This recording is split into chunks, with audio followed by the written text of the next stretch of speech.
죄 용서의 법칙이란 제목으로 말씀을 전합니다. 먼저 화면에 있는 한번 말씀을 보시면 로마서 3장 10절에서 12절에는 하나님 앞에서 죄 없는 온전한 의는 이전과 지금과 이후에도 아무도 없으며 인간은 모두가 죄 아래에 있음을 분명하게 지적하는 말씀입니다. 성경이 말하는 이 사실을 부인할 성도는 그렇게 많지 않을 겁니다. 그런데 만약 지금 누군가 우리 각자에게 당신에겐 죄가 있습니다, 당신은 죄인입니다 라고 말한다면 우리는 어떻게 반응하게 될까요?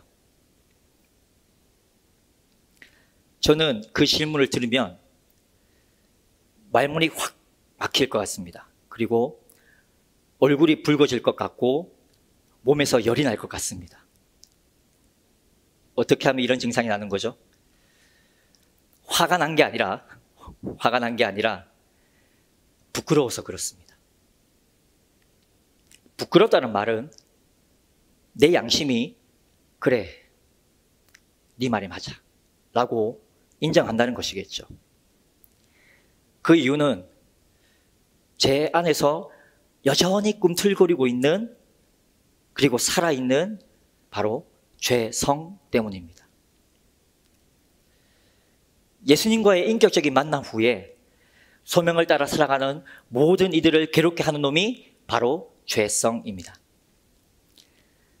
믿음으로 사명을 가지고 표대를 향해 달려가겠다는 그 다짐 뒤에 이 죄성은 은밀하게 숨어 있습니다.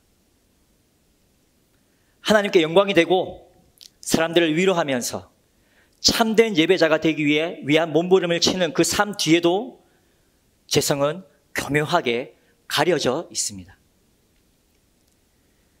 우리가 긴장의 끈을 잠시라도 놓는 그 순간이면 숨어 있고 가려져 있던 이놈은 이때다 하고 바로 불쑥불쑥 터져 나와서 우리 자신과 우리 주위에까지 상처를 입힙니다. 또 우리 안에 여유가 없을 때 이때를 결코 놓치지 않고 적시에 찾아와서 우리의 마음과 생각과 그리고 우리의 삶까지 온통 한바탕 휘저어놓고 사라집니다. 이렇게 믿음으로 산다고 말하면서도 죄의 문제에서 자유하지 못하고 자신의 죄성에 매여 사는 이 삶은 참으로 답답하고 또 막막한 두려움에 갇힌 그런 삶일 것입니다. 마치 언제 폭발할지 모르는 그 시한폭탄의 초침 소리를 듣는 것처럼 말입니다.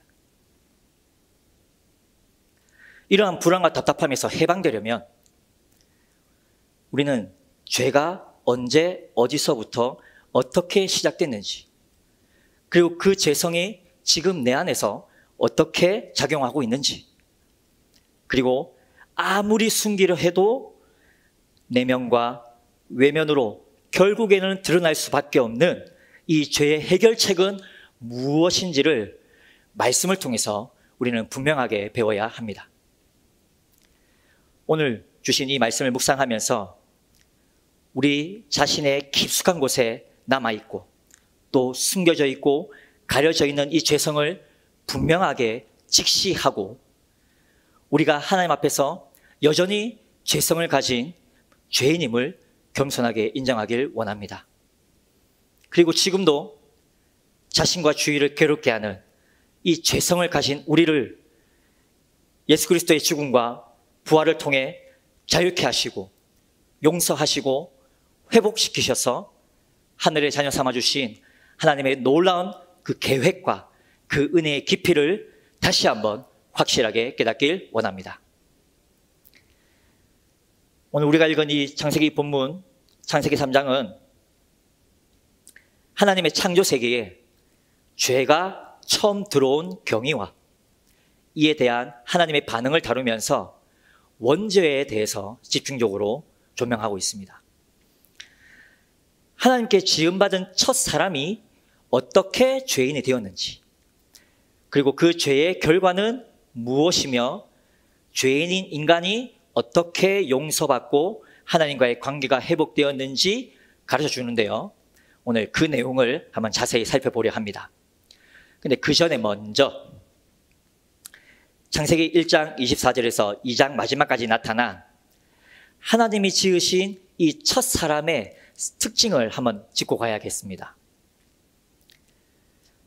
하나님이 지으신 첫 사람은 첫 번째로 죽지 않고 영원히 사는 존재로 지음받았습니다.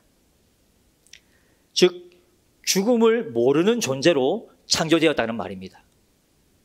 두 번째로 하나님이 지으신 첫 사람은 하나님을 사랑하고 모든 피조물을 사랑으로 돌볼 줄 아는 존재로 지음받았습니다. 그래서 하나님이 지으신 모든 피조물들을 다스리는 것은 하나님께 영광을 돌리는 일이었죠.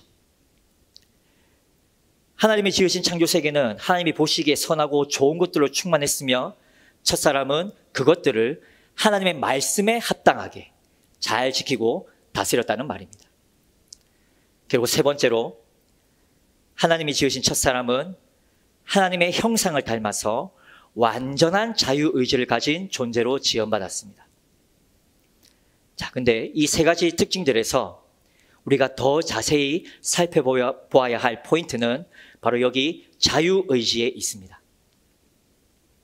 이 자유의지는 에덴 동산이라는 이 하나님이 정해주신 테두리 안에서 자신의 판단과 의지로 선택할 수 있는 가능성을 포함한 자유였습니다. 다른 말로 하면 하나님은 첫 사람을 단지 무지성으로 복종하는 로봇과 같은 존재로 만드시지 않았다는 말입니다. 또다시 말하면 하나님의 형상을 따라 선하게 창조된 이 첫 사람은 하나님의 형상을 닮은 자유의지를 가지고 악을 선택할 수도 있는 그런 가능성이 있는 존재였다는 말입니다. 그래서 하나님은 첫 사람인 이 아담이 하나님이 허락해 주신 이 자유의지를 어떻게 사용하는지 한번 테스트해 보시기 위해서 동산 중앙에 각종 나무의 동산 중앙에 생명나무와 선악을 알게 하는 나무를 두셨습니다. 그리고 동산의 각종 나무의 열매는 네가 다 먹을 수 있어. 너의 자유의지로 다 선택하고 다 먹을 수 있어. 라고 자유를 허락하셨지만 선악을 알게 하는 나무의 열매는 먹지 말라. 먹는 날에는 네가 반드시 죽으리라고 분명한 경계를 두시면서 죽지 않는 존재로 지음받았고 죽음을 몰랐던 첫사람 아담에게 죽음을 분명하게 경고하셨습니다. 자, 이제 선택의 몫은 첫사람 아담에게 있습니다. 하나님은 이 테스트에서 먹지 말라는 당신의 명령에 순종하는 이 선을 아담이 스스로 선택해서 그 말씀에 순종하기를 바라셨습니다. 다행히 아담은 하나님께서 주신 이 돕는 배필인 여자와 함께 살면서 하나님의 말씀을 거스르는 악을 선택하지 않으므로 하나님이 보시기에 심히 좋았던 이 창조세계의 선을 유지해 나갔습니다. 자, 그럼에도 불구하고 이 첫사람에게 주어진 자유의지에는 여전히 하나님의 말씀을 어길 수 있는, 그 어기는 악을 선택할 수 있는 가능성이 열려져 있는 상태입니다. 자, 그런데 창세기 3장은 바로 이 그런데라는 접속사로 시작하면서 지금 하나님의 기대와는 뭔가 다른 반대되는 상황이 벌어질 것이라고 암시해주고 있습니다. 그러면서 3장부터 사단이 등장합니다. 사단은 창조된 들짐승 중에 가장 지혜로운 뱀을 도구로 사용하여서 여자를 유혹합니다. 왜 여자일까? 아담은 선악을 알게 하는 나무의 열매를 먹지 말라는 하나님의 명령을, 그 말씀을 직접 들었습니다. 하지만 여자는 그렇지 않았죠. 그래서 뱀은 아주 교묘한 방법으로 전략적으로 여자에게 먼저 접근한 것입니다.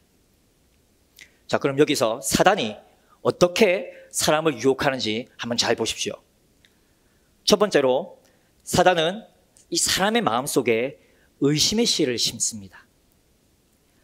1절에서 3절 사이를 보니 참으로 동산 모든 나무의 열매를 먹지 말라 하시더냐 라고 말하면서 뱀은 하나님의 금기사항을 과장시켜서 하나님의 신실함을 의심하게 합니다.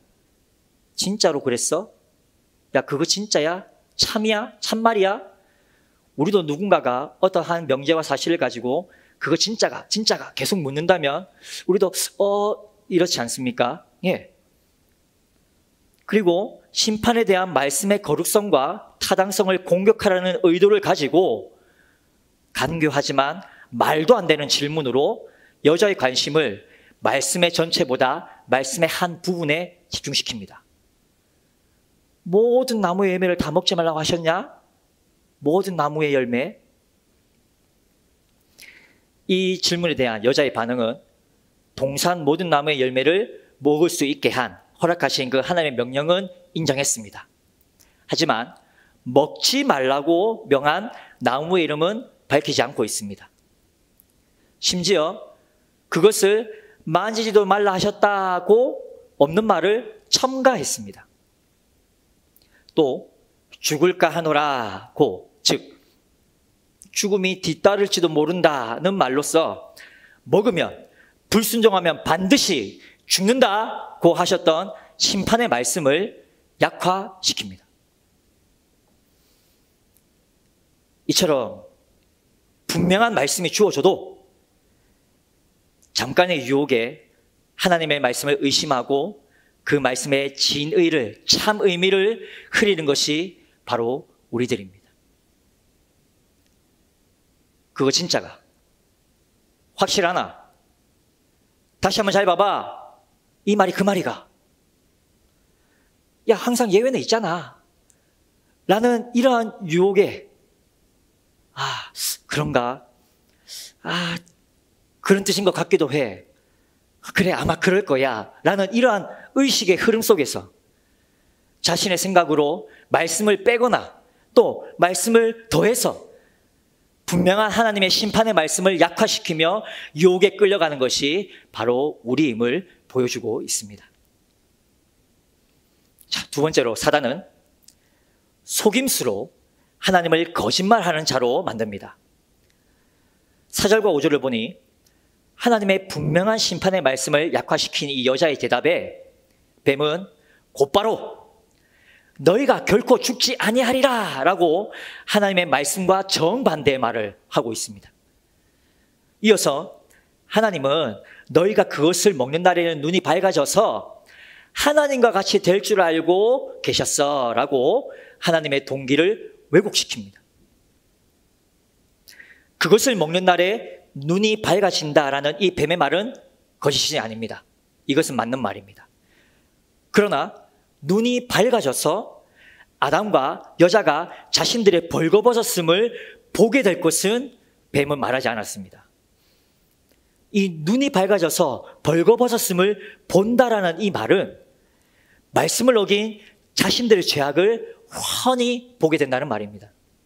이것을 가르쳐주지 않았다는 것이죠.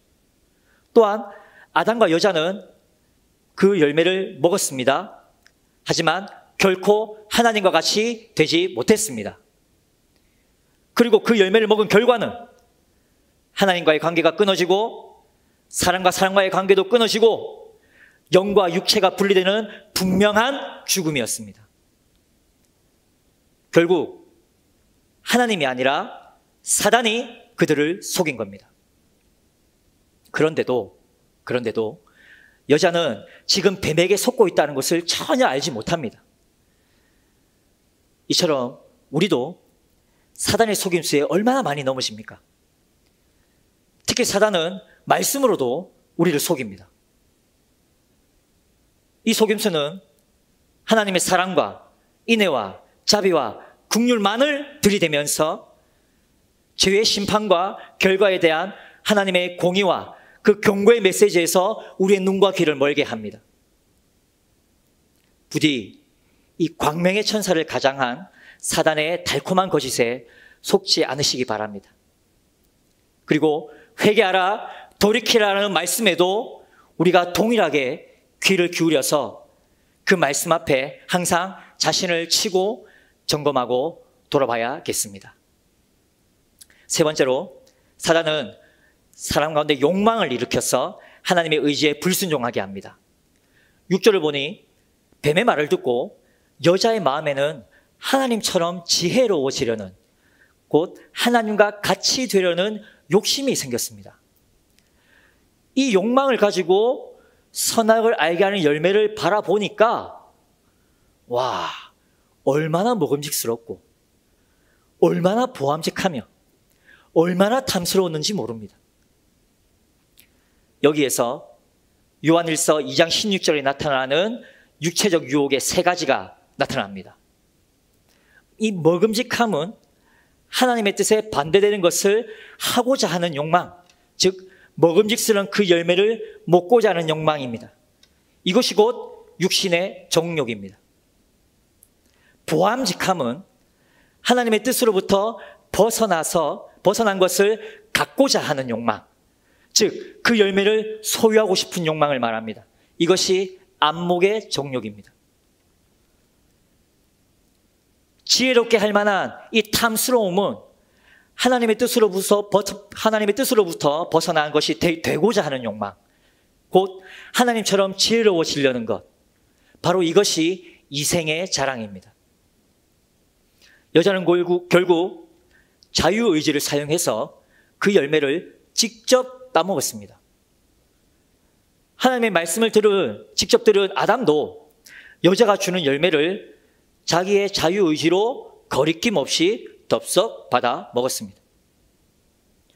자, 여기까지가 창조세계의 죄가 시작된 경위입니다. 이와 같이 사단의 유혹으로 인해서 생각하고 마음의 욕심을 품고 그 욕심을 가지고 행동하는 이 죄의 패턴이 지금의 우리들에게도 여전히 반복되고 있음을 발견할 수 있습니다. 자, 이제 이 다음에 이것의 결과가 나타납니다. 자, 이제 죄가 들어와서 상황은 변했습니다. 하나님이 보시기에 좋았던 창조세계와 인간에게 죄가 들어왔습니다. 7절에서 10절 사이를 보니 하나님의 선한 세계에 악이, 바로 불결함이 들어왔습니다. 결국 아담과 여자는 서로를 바라볼 때 수치심 때문에 무화과 나뭇잎을 엮어서 치마로 삼아야 했습니다. 죄가 들어오기 전엔 부끄러움이 없었던 이 두 사람 사이의 관계가 이제는 깨어진 것입니다. 그리고 그들은 하나님을 피해서 나무 사이에 숨고 말았습니다. 이것은 죄 때문에 하나님과의 관계도 깨진 겁니다. 이것들은 곧 우리의 영적인 죽음을 의미합니다. 그리고 하나님의 책망과 심판이 이제 내려집니다. 11절에서 20절 사이를 보니 하나님은 하나님의 말씀을 직접 들었고 알았던 아담부터 책망하십니다. 11절에 누가 너의 벗었음을 알렸고 먹지 말란 열매를 먹게 했느냐라는 이 하나님의 책망을 들은 아담은 12절에서 여자가 자신에게 열매를 주었기 때문이라고 여자에게 죄를 전가합니다. 창세기 2장 23절에서 그 여자를 보면서 이는 내 뼈 중에 뼈요, 내 살 중에 살이라고 기뻐하면서 감탄했던 그 모습과는 너무나 대조적인 모습 아닙니까? 사람과 사람 사이의 관계가 깨진 겁니다. 더 나아가서 아담은 자신이 그 열매를 먹은 것이 결국은 하나님 때문이라고 합니다.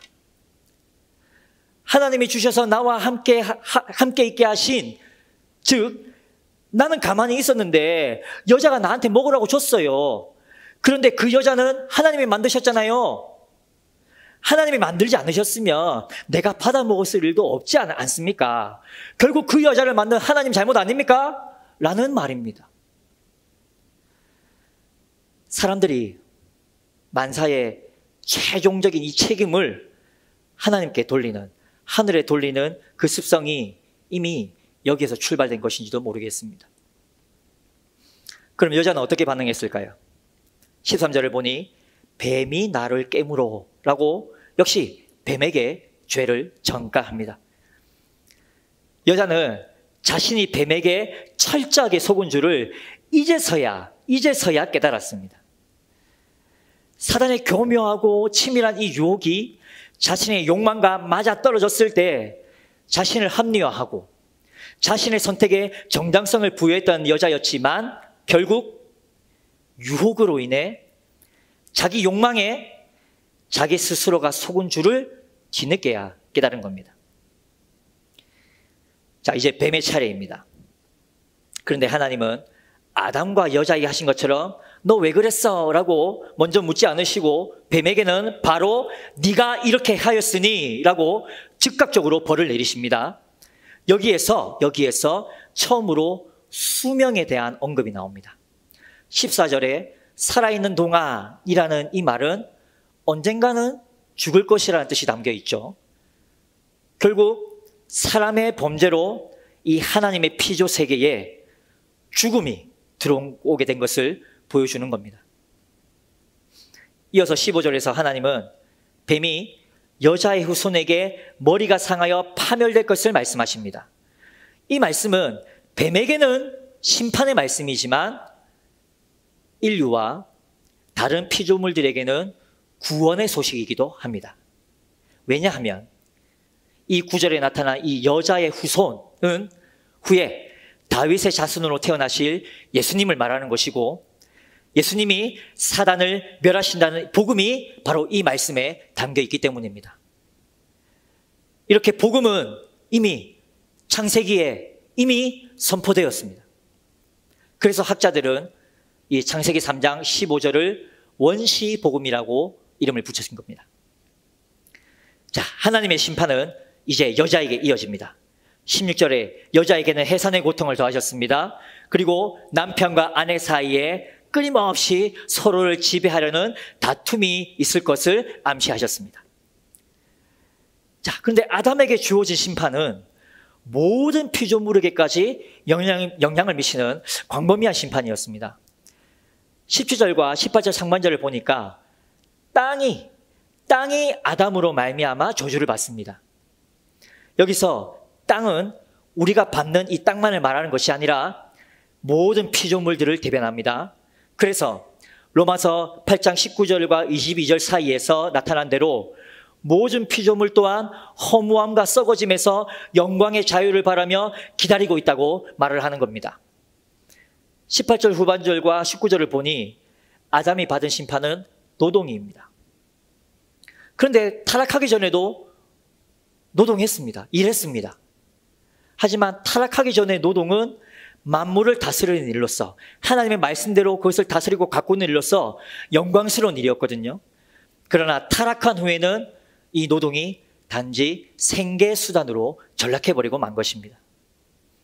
그리고 아담은 흙으로 돌아갈 것, 곧 아담의 육체의 죽음에 대해서 말씀하십니다.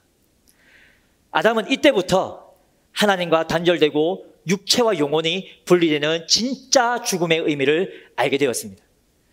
그리고 그 죽음이 죄로 인한 타락으로부터 왔음을 알게 됩니다. 그래서 20절에서 여자 이름을 하와, 곧 모든 산자의 어머니라고 짓게 되죠. 자, 그런데 이 심판의 말씀대로라면 아담과 하와는 즉각 죽어야 했습니다. 하지만 아직 살아 있습니다. 그리고 하나님은 심판의 말씀을 하신 후에 21절에서 하나님과 이 두 사람과의 관계 회복을 위해서 하나님이 더욱더 적극적으로 그리고 주도적으로 행동하는 모습을 보여줍니다. 바로 그들을 위해서 가죽옷을 지어 입히심으로써 그들의 죄를 용서하셨음을 보여주고 있습니다. 하지만 인류의 대표자인 아담, 그리고 모든 산자의 어머니인 하와의 죄의 결과는 이후에 모든 인류와 그리고 모든 산자 각각 개개인들에게 그대로 남아있게 됩니다. 여기에서 모든 사람들은 개인적으로 하나님과의 관계를 회복하여서 구원을 받고 영생을 얻어야 하는 법칙이 발생한 겁니다. 자, 그런데 하나님은 이러한 구원의 법칙 안에서 죄 용서의 법칙도 허락해 주셨습니다. 아담과 하와의 죄를 용서하시기 위해 하나님께서 친히 지어 입히셨던 이 가죽옷은 그들의 죄로 인한 수치를 가려주시기 위해서 바로 짐승이 죽어야 했음을 보여줍니다. 죄의 수치는 사람이 만든 무화과 나무 잎으로는 결코 다 가릴 수 없는 것이었습니다. 이 말은 인간의 노력으로는 나의 죄를 그 어떤 것도 온전하게 다 가릴 수 없다는 말입니다. 오직 하나님이 입혀주신 가죽옷만이 그들의 모든 죄의 수치를 온전하게 가려줄 수 있다는 말입니다. 이것은 곧 생명이 가득했던 이 에덴 동산에 최초의 죽음이 발생했음을 보여줍니다. 그리고 이 사건은 하나님이 친히 죽이셔서 사람을 살리신 사건이라는 것을 말해줍니다. 하나님의 이 죽임은 심판의 죽임이 아닙니다. 오히려 하나님이 친히 죽이셔서 사람을 살리신 죽임입니다. 그런데 이 죽임을 당한 짐승은 아무 죄가 없었습니다. 다만 오직 사람의 죄로 인한 수치를 가리기 위해서 하나님께서 친히 죽이셔서 피를 흘리게 하심으로 사람의 옷이 된 거죠. 아담과 하와는 그 짐승의 죽음으로 말미암아 바로 용서의 옷을 입은 겁니다. 아담과 하와는 그 짐승의 죽음을 통해서 용서의 옷을 입음으로써 하나님이 죄 없는 생명을 죽이시고 그 죽음으로 옷을 입히셔서 죄의 수치를 가리우시고 용서하시고 관계를 회복하시는 것, 바로 이 죄 용서의 법칙을 경험한 겁니다. 자, 그러므로 예수님을 믿는 믿음으로 이미 구원을 약속받았음에도 불구하고 성화의 여정을 지금 살아가고 있는 우리는 여전히 죄성을 가진 존재이기에 날마다 예수 그리스도로 옷 입혀져야 합니다. 이 예수로 옷 입는다는 말이 구체적으로 무슨 말일까요? 로마서 13장 11절에서 14절 말씀을 한번 보십시오. 예수로 옷 입는다는 것은 심판의 때가 더욱 가까이 왔음을 아는 것입니다. 이것을 아는 성도가 예수로 옷 입지 않았을 때 현저하게 드러나는 자신의 이 죄성의 수치를 느끼고 깨닫는 것입니다. 그리고 정욕과 육신의 일을 도모하지 말고 오직 예수와 같이 정결한 삶을 사는 것을 이 말씀은 말해줍니다. 또한 고로새서 3장 1절과 10절 사이에 이 긴 말씀을 한번 잘 읽어보시면 그리스도를 입었다는 것은 옛 사람을 버리고 새 사람을 입은 것이기 때문에 위의 것을 생각하고 땅의 것을 생각하지 않으며 육체의 정욕을 죽이고 거룩한 삶을 살라고 매우 구체적으로 명령하고 있다는 것을 여러분들 알게 되실 겁니다. 자, 이와 같이 사단의 유혹을 분별하고 자신의 죄성을 이겨내며 예수 그리스도로 옷 입는 삶, 예수로 사는 삶을 통해 하나님의 자녀된 기쁨을 누리고 삶의 현장에서 구원의 복된 소식을 담대하게 전하시는 우리 다음 가족들이 되시기를 간절히 소망합니다. 아멘. 이제 말씀을 정리하겠습니다. 구원과 영생은 예수의 이름을 믿는 그 믿음으로 단번에 적용되게 하시는 하나님의 놀라운 은혜입니다. 그러나 믿음으로 살아가는 우리 성도의 인생은 그 구원의 완전한 적용을 위해서 우리가 다시 하나님 앞에 설 때까지 쉬지 않고 몸부림쳐야 할 성화의 여정임을 잊지 말아야겠습니다. 이 성화의 삶은 예수 그리스도의 고난의 십자가에 함께 동참하는 삶입니다. 그래서인지 지, 정, 의가 연약한 우리는 때로는 먹음직하고 또 보암직하고 탐스러운 곳에 너무나 쉽게 눈을 돌릴 때가 참 많이 있습니다. 그러나 예수님은 우리가 지고 갈 이 멍에를 함께 져주시겠다고 약속하셨습니다. 그리고 성령님은 지금도 변함없이 믿음으로 살아가려고 몸부림치는 자들의 그 삶 가운데 예수님의 그 약속을 적용시키고 지금도 이루어가고 계십니다. 믿고 의지하는 자들에게 항상 함께 하시는 그분은 자기 자신을 돌아보고 날마다 점검하고 회개하고 돌이키려고 몸부림치는 자에게 예수 그리스도의 옷을 날마다 입혀주십니다. 오늘 밤에도 그 옷을 입고 기도의 자리에 나갑시다. 그리고 내일도 이 성령님이 입혀주시는 예수 그리스도의 옷을 입고 당당히 여러분들의 문밖을 나가셔서 세상 속으로 나가시기 바랍니다. 그리고 이 예수 그리스도의 옷을 입고 날마다 예수와 함께 살고 예수와 함께 서고 예수와 함께 가며 예수의 길로 걸으며 예수 안에서 하나님의 영광을 목도하며 살아가는 다음 가족들이 되시기를 원하고 바라고 기도하겠습니다.